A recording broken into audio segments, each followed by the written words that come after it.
So if you're the kid in school who doesn't feel really particularly effective or competent at school, or you're not really connected with classmates, or you don't feel a lot of autonomy in your daily life, then you're going to particularly find the virtual world supplied by video games as intriguing places to be, because there you'll be able to have those satisfactions denied to you in the rest of life. Jeffrey says that 1 hour of video games a night isn't a problem.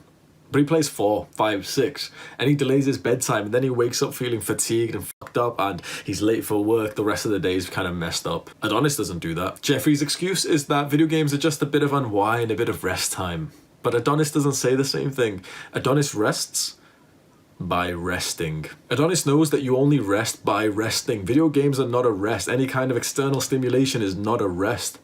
And he needs his rest because he's going to go and accomplish the next day. When you're like Jeffrey and you believe that video games aren't that bad, if I only play 1 hour a day, they're not that bad. But Hamza, I only play...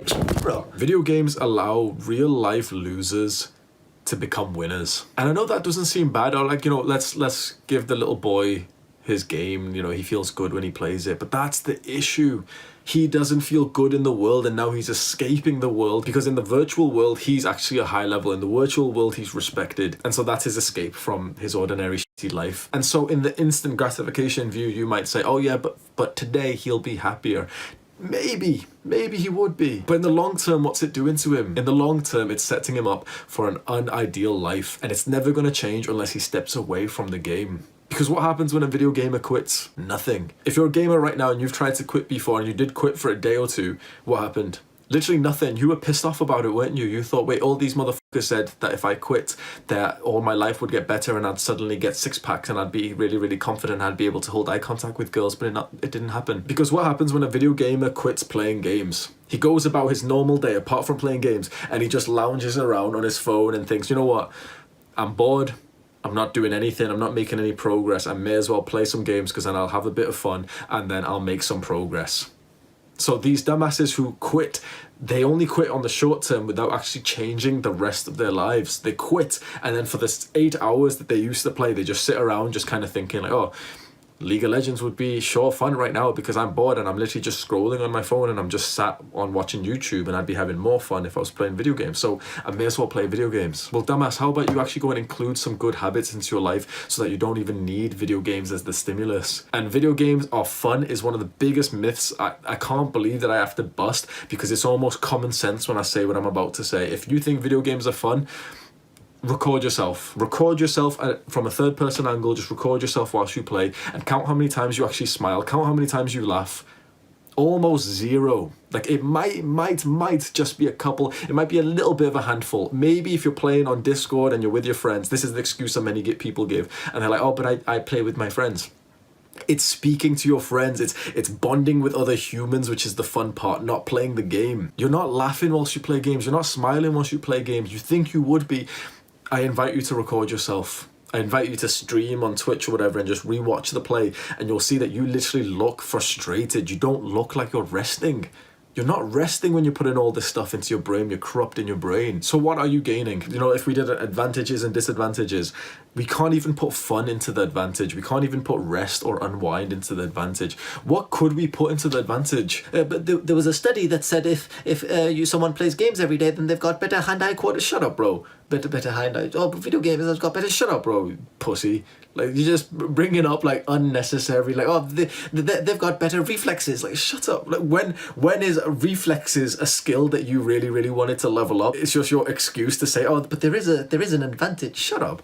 What's the disadvantage? Okay, on a practical level, you're losing an hour a night, which is 4 hours at least. Then your sleep's getting messed up. Then you're waking up the next day and you're struggling to get into deep work. Now, you watching this right now, I know that I keep saying you, but you watching this right now, you're probably not playing many games anymore. So fantastic. I'm proud of you. That's what we do in my cult. We don't play fucking video games every single day. We understand now that there isn't many advantages to that. And it's only like a time fill. And the moment you start reading, the moment you actually start enjoying some of the self-improvement habits, you don't need this time fill anymore. Video gamers won't ever admit to you, but the reason why they play games is because they are utterly losers. Now, yeah, oh, Hamza, there's a successful guy who plays... Shut up, bro.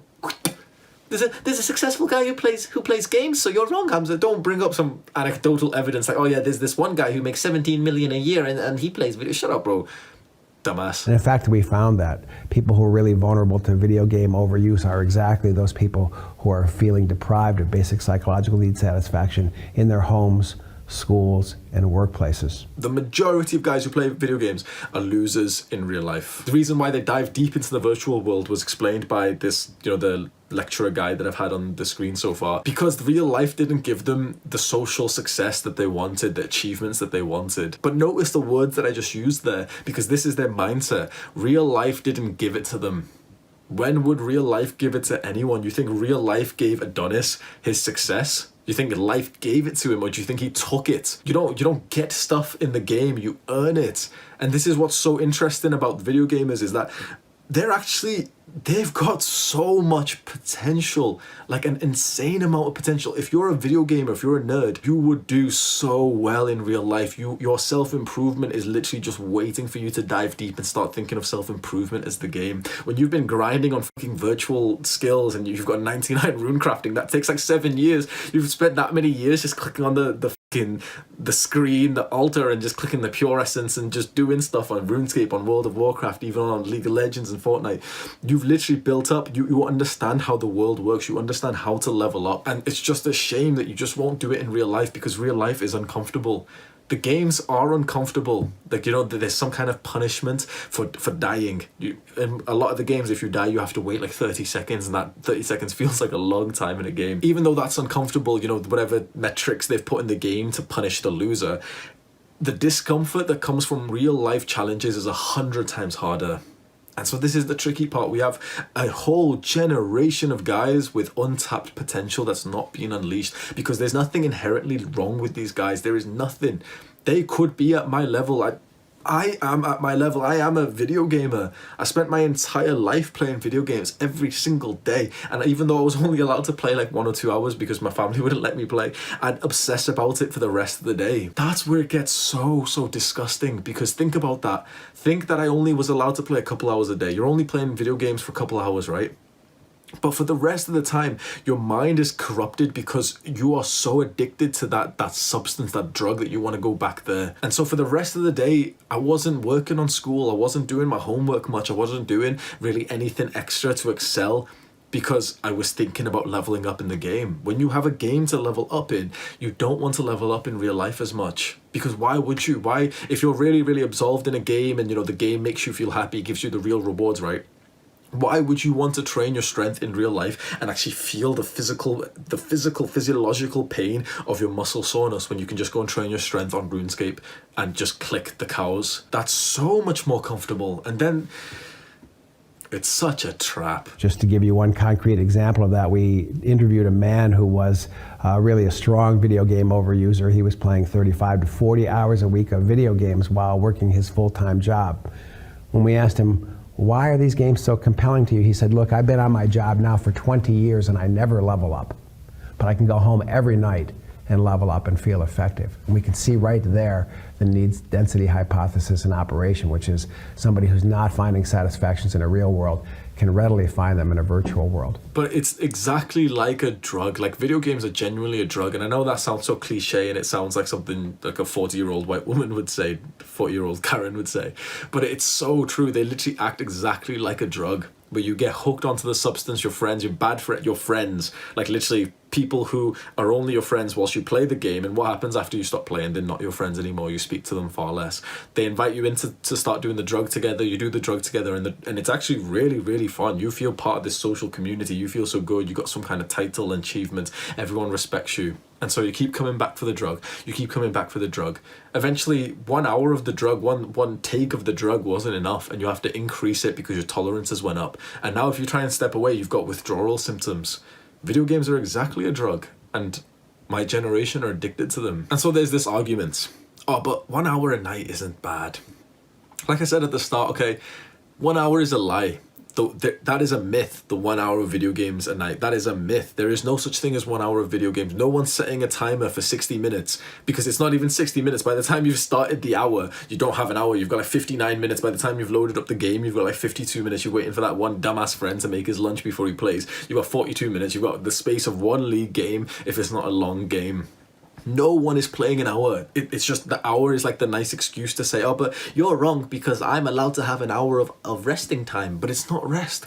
I'm allowed to have an hour of fun, but it's not even fun. And there's a bigger consequence. The dopamine receptors. Now, of course, this is going to be bro science, so don't fucking, oh, but Hamza, you're wrong about the dopamine, because dopamine doesn't actually work like that. It's actually the serotonin. just shut up, bro. This is bro science, bro. The bro science is going to say, because it's a drug, imagine the tolerance is like your dopamine, and dopamine is like what makes you feel happy. And video games, when you first started, actually used to give you a lot of enjoyment. Think back to the time where you used to play on like the box family computer with the roll-out keyboard. You actually would rush to go and play because it was sick back then. But now you just play because your life is shit and because you've got nothing else to do. But back then, your dopamine receptors weren't fried. And so you actually didn't struggle too much with other parts of work. But now, your life's suffering. When you play video games, you're frying your dopamine receptors. Now, you guys know that I preach the dopamine detox. That's the reason why I'm in front of you today. That's the reason why you're watching me. That's the reason why I'm in the best shape of my life. That's the reason why I finally, for the first time in my entire life, I've been able to be productive. I've been able to actually be disciplined. I know you're seeing me right now, and you've seen the pictures of me, and you've seen me shirtless, you've seen me working out, you've seen, the content that I've put out, and you think that I'm that guy who's hard worker. I'm not. I'm literally the video game dumbass. Like, as I played video games, I was a complete and utter loser, and I couldn't do any of the discipline stuff. I couldn't abstain from fapping. I couldn't stop eating junk food.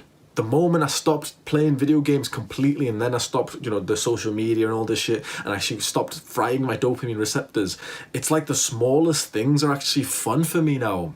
And this is how you get that childlike excitement again, which no gamer has. Every gamer, don't they seem like their emotions are so almost repressed, where like they're not, do you know what I mean? They're not really alive, or they're not really having fun almost with anything that they do. Like, they'll burst out laughing when something happens, but a lot of the times you'll find that they're not exactly energetic. And that's again because video games aren't a rest. They don't rest you to give you more energy. They drain energy. So the last hour of the day that you're spending to unwind on video games, you're literally just draining all of the energy that you had, and now you're waking up and you're performing worse in the meaningful work that actually would have been giving you the real fun and enjoyment. You can go online right now and see the video game transformations, and I've said this before, this is why every single body transformation starts with the same line of, I used to play video games every single day, but then as soon as I quit, I started working out, I started leveling up in real life, and now people respect me, girls hold eye contact, and I've actually got a girlfriend now, and I feel really confident, I'm really happy. It's like every young man's transformation is like that. That's like the rite of passage from boy to man. And all you've got around you is just boys who just haven't transformed yet. And so they stay as boys, because you can only become a man when you take some responsibility over your life and your habits, and you start getting some real life achievements. If you're getting them in the game, then you're still like a little boy. Like, you're literally like a little boy who's playing games. I know that there's a lot of old boys who are 20, 25, 30 years old now who are still playing games, but they're still boys, they're not men. None of those people that you see you would actually consider to be masculine. You would consider them to be happy, because when you look at someone who's got fried dopamine receptors, they literally look like their natural state is unhappiness. They look like their natural state of being is like fried, like repressed happiness. Like the dial has been turned down. The longer that you go from frying your dopamine with either video games or social media or just the internet in general, it's like it slowly starts coming back up, and suddenly it's like happiness is like your normal emotion. It's like you're literally just happy unless proven otherwise, unless something else happens. Whereas as a nerd on video games, as an addict, you're only happy when you've got the substance. And part of the effect of that dopamine is the attention span. And this is something that's kind of picking up in the modern times now, where everyone knows that the more internet use, especially video games and social media, the less your attention span. Because we're literally about 90 seconds into this video, and the majority of people have clicked off. So welcome to the unfiltered section. If you're new here, the unfiltered section is a few minutes into the clip, because we know that by this point, all of the peasants with low attention spans have clicked off because the video wasn't as flashy as they needed to be. And now I can just speak freely because I already know that all of the guys who don't really vibe with me have clicked off. So I want to get deeper into this, but more on like a sad level. I don't know if you can do this, but if you just slightly visualize like your generation, just visualizing that right now, just think to yourself, my generation, and think what you actually see. Think about the men around you. Think about the girls around you. What are they actually doing with their lives? What's like the average person doing? Are they happy? No. Are they doing something that's benefiting the community, that's helping other people, that's advancing the human race or saving the animals or saving... No, they don't have a purpose. So what are they doing? They're just indulging, they're consuming. My generation is a bunch of consumers. My generation is a bunch of guys who are video game addicts and a bunch of girls who are validation and social media addicts. And of course, yeah, it goes, it can be switched vice versa, but generally that's the real stereotype, is most guys will be addicted to video games, most girls are addicted to social media. And so what does that mean? What does that mean for your friendships? What does that mean for the men around you and the men in your tribe? Is your tribe strong when you've got these type of men there? Is your dating pool, is the future mother of your child, is she gonna be genuinely the ideal mother that you wanted when she's a social media addict? Now, of course, the blue pill will say, I found the woman of my dreams, she's absolutely perfect. But then 11 years later, the divorce comes. But if you were able to take your ego out of the equation, you would say, no, I'm actually really scared of that. I'm actually scared that I want kids. I absolutely want kids. But I'm scared that 5, 10, 15 years down the line, what type of people are going to be there? What type of men are going to be in your tribe? What type of women are going to be in your life and your dating experiences? It's not looking like so good. And of course, the real answer, it's not the sexy answer at all. I'm not going to tell you here's the 2 quick steps. I'm not going to tell you that. The 2 long steps are stay on self-improvement, have a purpose, and then in 10, 15, 20, 25 years time, you'll actually have good quality people around you. Maybe faster if you've got the 700 IQ to create like a cult like I did, because in my cult we don't have video gamers. But I mean, Sam's a fucking video gamer. You fucking spurg, Sam, and the boys down, Sam. You've been editing this video like he's talking about me, isn't he? That's the unsexy answer. You commit to your self-improvement, you wait for a few years, you work hard, and slowly and surely the tribe around you changes. The men around you aren't playing video games as much. A lot of them still do play video games, but they've started replacing some of that time for self-improvement habits. Even though the majority of people won't actually call them self-improvement habits. They'll literally just be someone who was taught meditation when they were young. There'll be someone who likes to read. There'll be like the weightlifter who really likes to work out. Be the social guy who, do you know what I mean? So they won't actually consider it as self-improvement. But you'll find that as you improve, as your value goes up as a man, everyone around you starts to change and they become the high value people that you actually wanted to spend time with.